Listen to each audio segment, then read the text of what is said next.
അപ്പോൾ ഇന്നലെ ഒരു ദിവസം ഫുള്ള് ഞങ്ങൾ കഷ്ടപ്പെട്ട ഫലമായിട്ടൊരു സാധനം നമുക്ക് അവിടെ നിന്ന് കുഴിച്ചെടുക്കാൻ പറ്റി.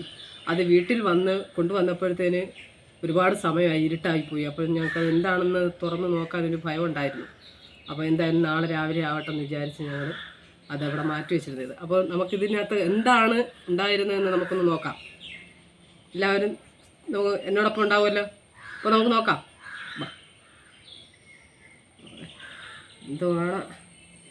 എന്തുവാണെന്നറിയാൻ വയ്യ. തുറക്കണോ വേണ്ടയോ എന്ന് ആലോചിക്കുവാണ്. എന്തായിരിക്കും? തുറക്കുന്നെങ്കിലും എനിക്കൊരു ഉള്ളിലൊരു ഭയമുണ്ട് കേട്ടോ. ചുവന്ന തുണിയൊക്കെ ഇല്ലേ, എന്തുവാണ്?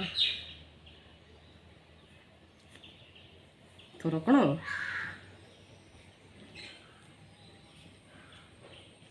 എന്തായിരിക്കും ഇതിനകത്ത്? എനിക്ക് കാരണം ഒരു ദിവസം ഫുള്ള് കിടന്ന് കഷ്ടപ്പെട്ടതാണ്, വൈകുന്നേരം വരെ കഷ്ടപ്പെട്ടതാണ്. എന്തായാലും നമുക്കത് കിട്ടിയപ്പോൾ നമുക്കൊന്ന് തുറന്ന് നോക്കാമെന്ന് വിചാരിച്ചാൽ ഞാൻ പേടിയുണ്ട് കേട്ടോ.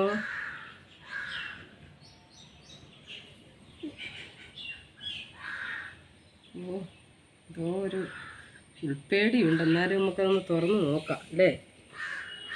ചുറ്റു കുറേ ഉണ്ടല്ലോ, തുണി ഒരുപാടുണ്ടെന്ന് തോന്നുന്നു കേട്ടോ.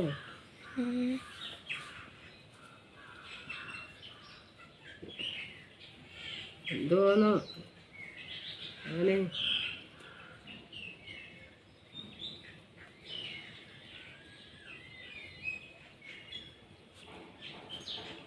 ചുറ്റി വെച്ചേക്കാണ് എന്തായാലും കേട്ടോ. ഇനിയൊരു തുറക്കണോ? തുറക്കാല്ലേ.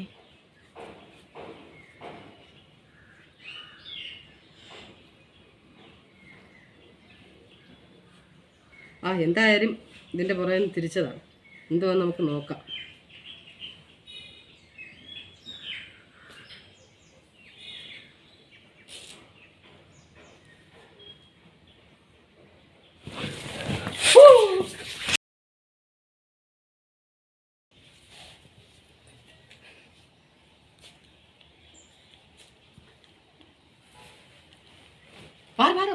മാറ് എന്തോന്ന് അറിയാൻ വയ്യ.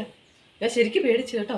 അതിനകത്ത് എന്തോന്ന് കയ്യിലൊന്ന് കൊള്ളുന്നതായിട്ട് തോന്നി. കൈ കൊണ്ട് കയറുന്ന പോലെ തോന്നി അഴിച്ച് ഇങ്ങനെ വന്നപ്പോഴത്തേക്ക്. നീ അടുക്കണ്ട, പേടിയാവുന്നു എനിക്ക്. എന്തായിരിക്കും? എന്നാലും എനിക്ക് അതൊന്ന് എടുത്ത് കൊള്ളാവുന്നുണ്ട്. എടുത്ത് നോക്കാം എന്തായാലും അല്ലേ. ഇവരോട്ട് മാറി നോക്കാവുന്നു. പേടിയാവുന്നുണ്ടേ. കൈ പറയ്ക്കുന്നു. വലിച്ചങ്ങിട്ട് പേടിയാവുന്നുണ്ട്. എടുക്കണോ? തുറന്നു നോക്ക്.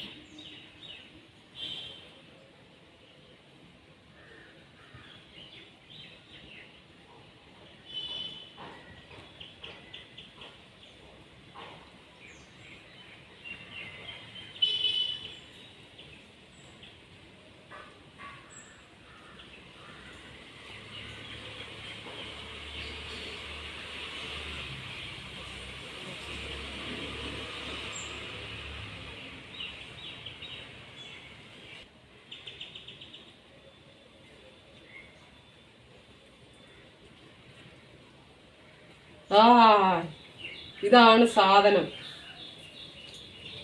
ഈ കുടവും ചീപ്പും. ഈ ചീപ്പിനകത്ത് എന്താണ്? ഇതിൽ പല്ലൊന്നും ഇല്ലല്ലോ. പല്ലൊന്നും ഇല്ലെങ്കിലും നല്ല ഭംഗിയുണ്ട് കാണാൻ കേട്ടോ.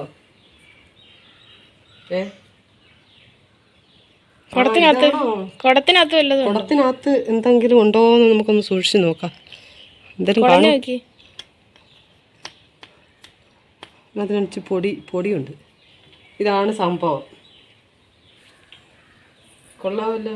ഇതായിരിക്കും സായിപ്പിന്റെ ഓർമ്മയായിട്ട് അല്ലേ? ഇതായിരിക്കും സായിപ്പിന്റെ ഓർമ്മയായിട്ട് സൂക്ഷിച്ച് വെച്ചിട്ട് പോയത്.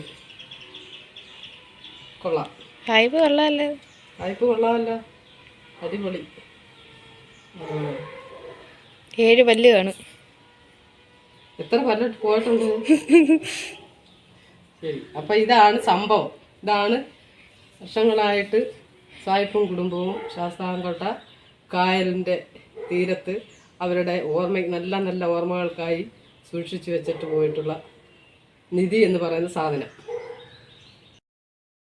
ഇതാണ് ആ നിധി. അപ്പോൾ ഇതിലേക്ക് വരാനുള്ള സംഭവം എന്താണെന്ന് വെച്ചാൽ, ഈ സായിപ്പ് കൊണ്ടുവച്ചിരുന്ന നിധി എന്ന് പറഞ്ഞത് ഞങ്ങളുടെ വെറും സ്ക്രിപ്റ്റ് മാത്രമായിരുന്നു. ബാക്കി എല്ലാ കാര്യങ്ങളെല്ലാം സത്യസന്ധമാണ്. സായിപ്പ് വന്ന് താമസിച്ചിട്ടുണ്ട്, സായിപ്പിൻ്റെ കൊട്ടാരം അവിടെയുണ്ട് എന്നാണ് ഇപ്പോഴും അറിവ്. അതേപോലെ ക്ഷേത്രവും കാര്യം അതെല്ലാം ഓക്കെയാണ്. പക്ഷേ ഈ ഒരു സാധനം, ഈ ചീപ്പെന്നും പറയും, ചീർപ്പെന്നും പറയല്ലേ, ഇതിനെ ഈ സ്ക്രീനിലൊന്ന് കൊണ്ടുവരാൻ വേണ്ടി ഞങ്ങൾ തയ്യാറാക്കിയൊരു സ്ക്രിപ്റ്റ് മാത്രമായിരുന്നു ഈ നിധി എന്ന് പറഞ്ഞത്. അപ്പോൾ ഇനി ഈ ചീപ്പിനെ കുറിച്ചുള്ള ഒരു കഥയുണ്ട്. ആ കഥ ഞാൻ പറയാം, എല്ലാവരും ശ്രദ്ധിച്ച് കേൾക്കണം. വർഷങ്ങൾ പഴക്കമുള്ള ഒരു ചീപ്പാണിത്. ചീപ്പെന്ന് പറയാം, ചീർപ്പെന്ന് പറയാം, ഓക്കെ. ഞാൻ എങ്ങനെ പറഞ്ഞാൽ നിങ്ങളത് അക്സെപ്റ്റ് ചെയ്യുക. വർഷങ്ങൾ പഴക്കമെന്ന് പറയുമ്പോൾ 22 വർഷം പഴക്കമുള്ള ചീപ്പാണിത്.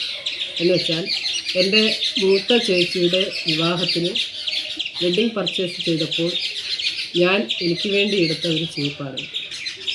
അപ്പോൾ ഈ ചീർപ്പിൻ്റെ കഥ സ്ക്രീനിൽ കൊണ്ടുവരാൻ വേണ്ടിയായിരുന്നു ഇത്രയും ഈ ഒരു ദിവസം ഫുള്ള് നന്നായി ഞങ്ങൾ കഷ്ടപ്പെട്ട് അവിടെ പോയി ഈ സ്ക്രിപ്റ്റ് തയ്യാറാക്കിയതും ഇത്രയൊക്കെ ആക്കിയതും. അപ്പോൾ ഈ ചീപ്പിൻ്റെ കഥ പറയാം. അപ്പോൾ ഞാൻ പറഞ്ഞല്ലോ, വർഷങ്ങളായി 22 വർഷമായി ചേച്ചിയുടെ വിവാഹത്തിന് വെഡ്ഡിങ് പർച്ചേസ് ചെയ്തപ്പോൾ എനിക്ക് വേണ്ടി ഞാൻ വാങ്ങിച്ച ചീപ്പാണിത്.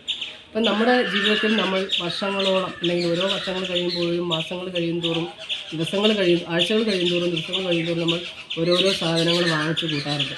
ഇപ്പോൾ ചില ആൾക്കാർ ഇപ്പോൾ ഉപയോഗിക്കുന്ന പിന്നെ എടുക്കത്തില്ല, മാറി തിരിഞ്ഞ് എല്ലാ വസ്തുക്കളും നമ്മൾ കൈകാര്യം ചെയ്യുന്നു, ചേഞ്ച് ചെയ്ത് എല്ലാം ഉപയോഗിക്കുന്നവരാണ്. അതേപോലെ എൻ്റെ ജീവിതത്തിൽ ഞാനും അതേപോലെ പല പല സാധനങ്ങൾ എന്ന് വെച്ചാൽ ഞാൻ എല്ലാ കാര്യങ്ങളും നല്ല രീതിയിൽ സൂക്ഷിക്കുന്ന ഒരു വ്യക്തിയാണ്.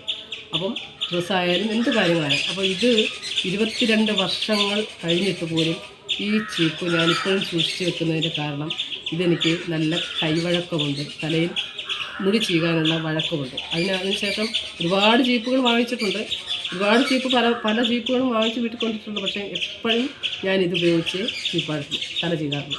അപ്പം അത്രയ്ക്ക് കൈ വഴക്കമുള്ളൊരു സാധനമാണ്. അപ്പം ഇത് കളയാൻ തോന്നില്ല. വർഷങ്ങൾ 22 കഴിഞ്ഞു. അപ്പം ഇതുപോലെയുള്ള എന്തെങ്കിലും ഒരു അടയാളമായി നിങ്ങളുടെ ജീവിതത്തിൽ ആർക്കെങ്കിലും ഇതുപോലെയുള്ള സാധനങ്ങൾ ഇതുപോലെ വർഷങ്ങളോളം സൂക്ഷിച്ച് വെച്ച് നിങ്ങൾ കൈകാര്യം ചെയ്യുന്നുണ്ടോ? നിങ്ങളുടെ ജീവിതത്തിൽ ഇങ്ങനെയുള്ള അനുഭവങ്ങളുണ്ടോ? ഉണ്ടെങ്കിൽ നിങ്ങളെല്ലാവരും ഒന്ന് കമൻറ്റ് ചെയ്യുക. അതേപോലെ ഇത്രയും ഇപ്പം നിങ്ങൾ ചിലപ്പം പറയുമായിരിക്കും, ഇത്രയും പല്ലുകളെല്ലാം പോയിട്ട് പോലും ഇപ്പോഴും ഇത് ഉപയോഗിക്കുന്നുണ്ടല്ലോ എന്ന്. അതാണ് ഞാൻ. അപ്പോൾ ഇതെനിക്ക് കളയാൻ തോന്നത്തില്ല. ഇത് ഇടയ്ക്കിടയ്ക്കൊക്കെ നഷ്ടപ്പെട്ടിട്ടുണ്ട്. അപ്പോൾ നഷ്ടപ്പെട്ടെന്ന് വെച്ചാൽ നമ്മൾ വെക്കുന്ന സ്ഥലത്ത് കാണില്ല. അതുപോലെ പലയിടത്തും ഞാൻ എവിടെ പോയാലും ഞാൻ ഇതെൻ്റെ ബാഗിനകത്ത് വെച്ചേക്കും. കാരണം എല്ലാവർക്കും അറിയാം. കാരണം ഇത് അത്രമാത്രം നല്ല വഴക്കമാണ് എനിക്ക് തല ചെയ്യാൻ. അപ്പോൾ ഇത് ആ ഒരു 22 വർഷത്തോളം പഴക്കമുണ്ടെന്ന് പറയുമ്പോൾ ആർക്കായാലും ആശ്ചര്യമായിരിക്കും. വെറും ഇതൊരു ചീപ്പാണ്, ഇത്രയും പല്ല് പോയിട്ട് നീ അത് ഉപയോഗിക്കുന്നല്ലോ, അല്ലേ ഞാനത് കൊണ്ട് നടക്കുന്നല്ലോ ഉപയോഗിക്കും. അതാണ് ഞാൻ. അപ്പം എല്ലാ സാധനങ്ങളും വാങ്ങിച്ചു കൂട്ടാറുണ്ട്, ഇഷ്ടപ്പെടുന്ന സാധനങ്ങളെല്ലാം വാങ്ങിച്ചു കൂട്ടാറുണ്ട്, എല്ലാം ഉപയോഗിക്കാറുണ്ട്. പക്ഷേ ഇതിനെ സംബന്ധിച്ച് ഇതാണ് ഞാൻ ഇന്ന് വരെയും, അന്ന് മുതൽ ഇന്ന് വരെയും ഈ ചീപ്പാണ് ഞാൻ എൻ്റെ തല ചെയ്യാനായിട്ട് ഉപയോഗിക്കുന്നത്. അപ്പോൾ നിങ്ങളുടെ ജീവിതത്തിൽ ഇതുപോലെയുള്ള അനുഭവങ്ങളുണ്ടെങ്കിൽ നിങ്ങളൊന്ന് കമൻറ്റ് ചെയ്യുക. അപ്പം എല്ലാവർക്കും ഒരുപാട് താങ്ക്സ്. വീഡിയോ എല്ലാവരും കാണുക. അപ്പോൾ ഈ ചീപ്പിനെ സ്ക്രീനിൽ കൊണ്ടുവന്ന് നിങ്ങളെ എല്ലാം ഒന്ന് പരിചയപ്പെടുത്താൻ വേണ്ടി ഞങ്ങൾ ആലോചിച്ച ഒരു സ്ക്രിപ്റ്റ് മാത്രമാണ് സായിപ്പിൻ്റെ ഓർമ്മയ്ക്ക് വേണ്ടി അവരവിടെ സൂക്ഷിച്ച് വെച്ചിട്ടുള്ള ഒരു നിധി എന്ന് പറഞ്ഞത് ഞങ്ങളുടെ വെറും സ്ക്രിപ്റ്റ് മാത്രമാണ്. അപ്പോൾ അതിനെ നിങ്ങളെല്ലാവരും ഒരു കോമഡിയായിട്ടെടുത്ത് ഈ വീഡിയോ എല്ലാവരും കണ്ട് സപ്പോർട്ട് ചെയ്യുക, ഷെയർ ചെയ്യുക. എല്ലാവരോടും ഒരുപാട് നന്ദി, താങ്ക്സ്. ഓക്കെ.